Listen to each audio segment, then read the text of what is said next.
Hey everybody, I just got done doing a little bit of work down here in the fish room, so I wanted to do a little bit of a mini update before I get ahead of myself.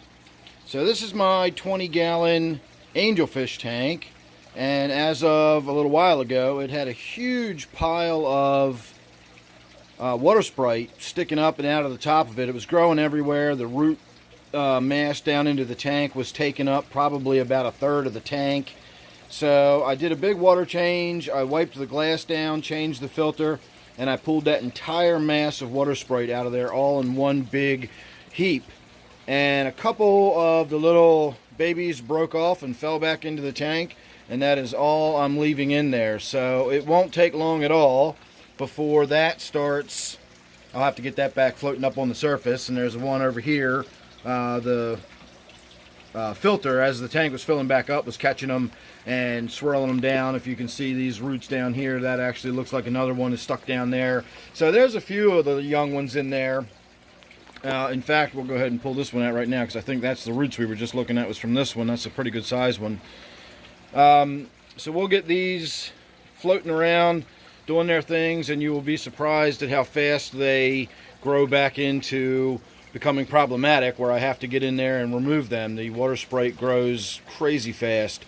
I also wanted to make a note out of this little piece. This is Rex Begonia, and I cut it off of my potted plant next to my waterfall tank, and I just threw it in here so it would have some water on it, and I was going to do something with it later, and I never did, but it's actually starting to show new growth, and when I picked it up and looked at it, it's actually starting to show root growth. So I'll probably go ahead and plant this. It's not really meant to be grown in water, but it can get started and you can get some roots developing on it.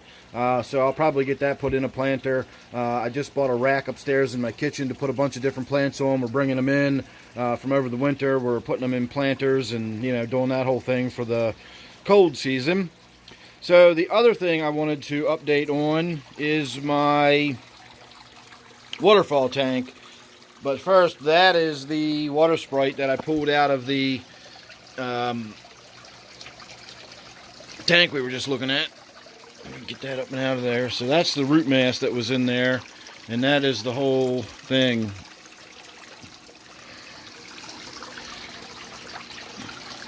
So I'm going to keep that as is, and don't forget, I sell my water Sprite, my Java Fern, any of my excess plants I've got. I always have that available for sale. So if anybody wants to buy that intact, let me know. I will put my email down below. You can get in touch with me. It'll be cheap and you'll get it fast. I'll send it, you know, priority like I always do. You'll get it in a couple of days. So anyway, hit me up with my email down below and you can look into that. The other thing that I wanted to update about this, I just got done doing a top off in this tank. The water was down about 3 inches. I lose a lot of water quickly in this tank between all the plants in here and the fact that it's a, you know, flowing waterfall. There's a lot of room for evaporation to occur.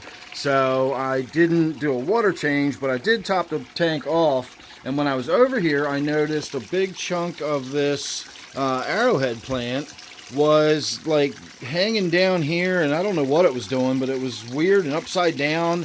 And what I finally figured out was this runner had finally grown to the point where that mass just sort of flopped and fell, and instead of like curling up and hanging, it was just too big. So I broke it off and tucked it back in here and sort of tucked it down. I don't know how well you can tell or not, but there's a piece of wood that's really wet and the water runs down it, and that, I mean, that's quite a cavity back there. So hopefully that will root in and start growing out, and it will finally fill up that big gap back there that always bothers me. And if it comes out and around and kind of hides this, because this has always annoyed me too, the plastic that you can see, or the rubber paint, and then this stupid piece of wood that just sort of stops unceremoniously right there and just looks broken off and jagged. It just, I don't know, that just always bugs me. I'm always trying to put something on there to cover it up. So maybe that arrowhead in there will finally do it for me, or something, I don't know. The other thing is my temple plants that I've put in here are still doing well. This piece of wood did fall over the other day. I had to kind of prop it back up, so it's not floating anymore, but when I moved the rocks that were in there holding it down, they were also holding it in place. So it's not trying to float at the moment, but it is just kind of leaning up against the, basically leaning up against right there, and I can move it very easily. There's nothing, there's nothing holding it in place. And so the temple plants are actually kind of trying to fall forward, and this branch is sort of holding them up until they can get rooted in and, growing under their own strength. And so hopefully all that will hold together until we can get that together. So last but not least is my TBar tank. My TBar Cichlid still does not look good. Shot a video last night talking about just my concern with it, and I was going to start treating the tank with some general cure, but I wasn't sure whether I had any. I did in fact have some. I got the tank treated. I put an air stone in there just to be on the safe side. Whenever I'm treating, I always use that whole bar and a big, I think that's the air stone for like a 50-gallon tank or a 60-gallon tank or something. I always do real overkill whenever I'm medicating a tank. I've lost fish in the past from medicating tanks and not just really jacking up the gas exchange by having an air stone going. There he is. I've been looking around for him. He's down here on this other end, and again with the glare on everything. So he's still not looking really good. And I was just about to say, when I came in here last night after shooting that video, he was freaking out, and I thought he was freaking out like in distress, and I thought I was going to have to go in there and catch him and do the deed. And he was freaking out because of me, and I mean like freaking out, jumping out of the water, banging into stuff, knocking into the hood. All the other fish were freaking out. I've never seen him act like that before.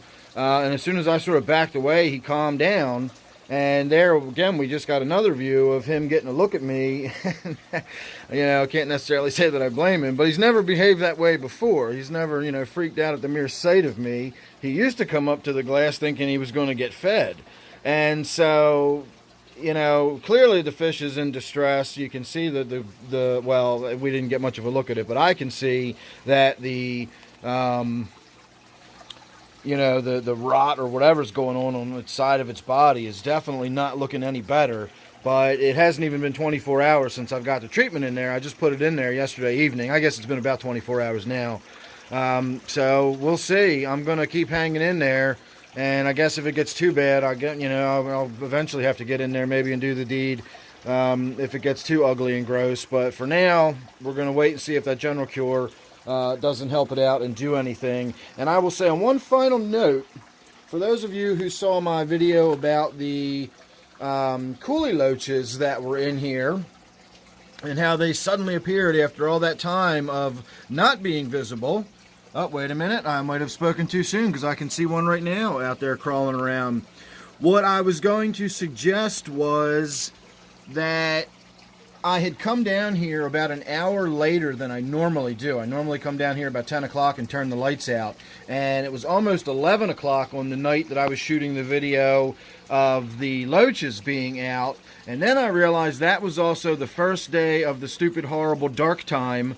And so really, from the fish's perspective, it was almost midnight, not almost 11. So that might have, contributed to why they were out. As far as they were concerned, their body clocks were telling them it was, nighttime, and they were supposed to be out and about doing stuff. But I did just get a glimpse of another one, and there we can see it's still hanging out, hiding underneath that little tiny sort of stunted tiger lotus. I don't know why this isn't growing, but I kind of like it being all stunted and down on the ground like that. So they're both out. Maybe I will do what people recommend and get some more of them and add to it. I've never had any luck with these before. I've never seen them, on the few occasions I've got them in the past, so I've never been that enthusiastic about having them. But if they're going to be out and about, especially if they move around in a group, they're just, loaches of any kind are just great fish. I really, really enjoy my loaches. And if I could have, 5 or 6 of these little guys, grubbing around in the bottom of the tank together and all doing their thing, and for lack of a better word, I'll say playing together and dashing around and chasing each other, that would be awesome. So maybe next time I'm out and about down at a good fish store that sells quality stock, maybe I'll pick up a few more of these and add to the school. Maybe we'll get you know, 6 or 8 of them in there. They don't get very big, so they could certainly do okay in this 55 gallon. Really, really cool little fish. I swear it looks more like a snake or an eel or something than it does a fish. Although, as I've said before, I'm pretty sure an eel is technically a fish, but I don't know that for sure either. I think they are. I don't know. Anyway, that was my little mini update. Just wanted to catch everybody up on a few things before I got ahead of myself. I'm also considering getting more of these little thick-lipped gouramis. Again, I apologize for the glare. I wasn't really prepping to do a video down here tonight. Just kind of grabbed the camera to get this done. So this little thick-lipped gourami is a fantastic looking little fish. It's absolutely gorgeous. And it's a cool little guy. It's got a great personality. And I don't know why, but a few times I've caught it on video doing this weird back and forth, dashing around kind of thing. But most of the time it does not. Most of the time it kind of behaves the way it is now. Everybody thinks they're going to get sucking dinner.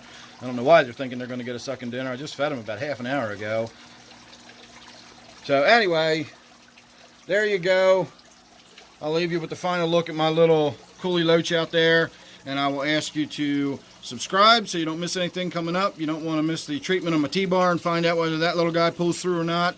And then don't forget, of course, this one here is my 55 gallon gourami tank. So thanks for watching.